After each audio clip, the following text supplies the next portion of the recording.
ایک بادشاہ تھا، وہ سمندری سفر میں روانہ ہوا تو ایک غلام اس کے ساتھ بیٹھا. تو جب وہ کشتی ڈولتی تھی، ہچکولے کھاتی تھی تو وہ چیخے مارتا تھا، تو کشتی والوں کا سکون برباد ہو گیا. ایک دانا شخص تھا، اس نے کہا بادشاہ اگر آپ اجازت دیں تو میں اس کو چپ کرواؤں. اس نے کہا یہ تو کمال مہربانی ہوگی. تو اس نے دو نوجوانوں کو کہا کہ اس کو ذرا ہاتھوں سے پاؤں سے پکڑ کر کے پانی میں غوطے دو. تو اس کو پانی میں پھینکا، جب وہ ڈوبنے لگا نکالا اور کشتی میں بٹھایا. وہ چپ کر کے بیٹھ گیا، اب کوئی چیختا نہیں ہے.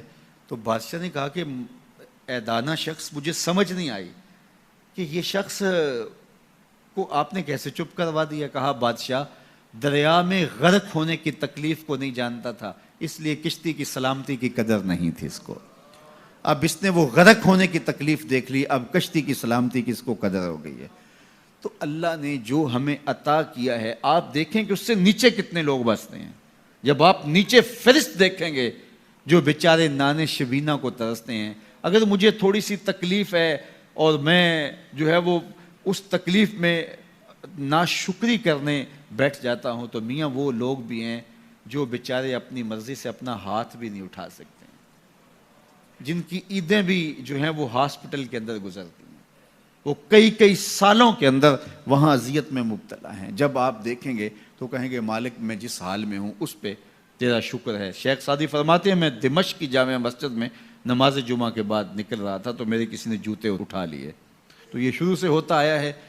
تو کہتے ہیں کہ میں ننگے پاؤں جا رہا تھا اور میری حالت یہ تھی کہ میں جوتا خریدنے کی استطاعت بھی نہیں رکھتا تھا. تو میں دل میں شکوہ کناں تھا کہ اتنا بڑا لوگ تجھے امام سمجھتے ہیں اور تیری یہ مالی پوزیشن کہ جوتے بھی نہیں خرید سکتا. تو آگے میں نے دیکھا ایک شخص تھا جس کے پاؤں ہی نہیں تھے اور وہ رینگتا ہوا آ رہا تھا.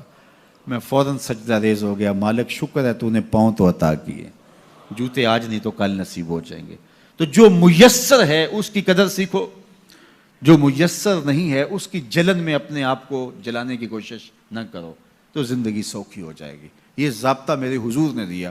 انظروا الی من هو اسفل منکم، اپنے نیچے دیکھنے کی عادت ڈالو، تم سکھی ہو جاؤ گے، تم پریشان نہیں ہوگے. لیکن اگر شوق ہو تمہیں اوپر دیکھنے کا تو فرمایا پھر دین میں جو اپنے سے اوپر ہیں ان کو دیکھو.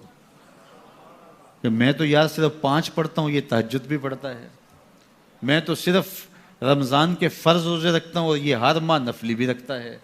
میں تو صرف زکوٰۃ دیتا ہوں، یہ صدقات و خیرات بھی کثرت سے کرتا ہے، یہ لوگوں کے کام بھی آتا ہے، دکھیوں کی مدد بھی کرتا ہے. تو پھر ان کو دیکھو گے تو پھر تمہارے عمل میں قوت پیدا ہوگی. اوپر دیکھنے کا شوق آ جائے تو دین میں جو اوپر ہیں ان کو دیکھو، ورنہ نیچے دیکھو. نیچے دیکھو گے زندگی سوکھی رہے گی. اپنی مٹی پہ ہی چلنے کا سلیقہ سیکھو، اپنی مٹی پہ ہی چلنے کا سلیقہ سیکھو. سنگ مرمر پہ چلو گے تو پھسل جاؤ گے. تو زندگی سوکھی کرنے کا طریقہ یہ ہے کہ اپنے نیچے دیکھو اور اللہ کا شکر ادا کرو. تو پھر سنو، میں تو کہتا ہوتا ہوں یہ ٹینشن فری حدیث ہے. سید علی المرتضیٰ فرماتے ہیں حضور نے فرمایا جو اللہ کے دیے گئے تھوڑے رزق پہ راضی ہو گیا، اللہ اس کے تھوڑے عملوں پہ راضی ہو جائے گا. زندگی سوکھی کر دیتی ہے یہ حدیث پاک. تو جو اللہ نے دیا مالک تیرا شکر ہے.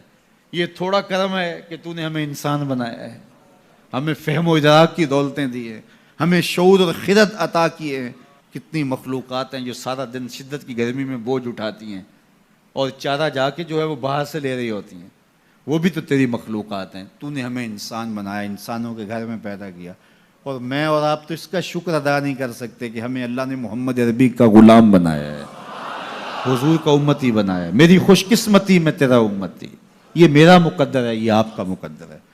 جس کے لیے نبی آرزویں کرتے رہے، تمنائیں کرتے رہے، لوگ راہیں تکتے رہے، منتظر رہے، صدیوں انتظار کرتے رہے، لیکن ہم نے کوئی انتظار نہیں کیا. آنکھ کھولی، ہمارے والد صاحب مسجد سے مولوی صاحب کو بلا لائے، انہوں نے کان میں آ کے اذان دیتے ہوئے کہا مبارک ہو تو حضور کا غلام بن کے آیا.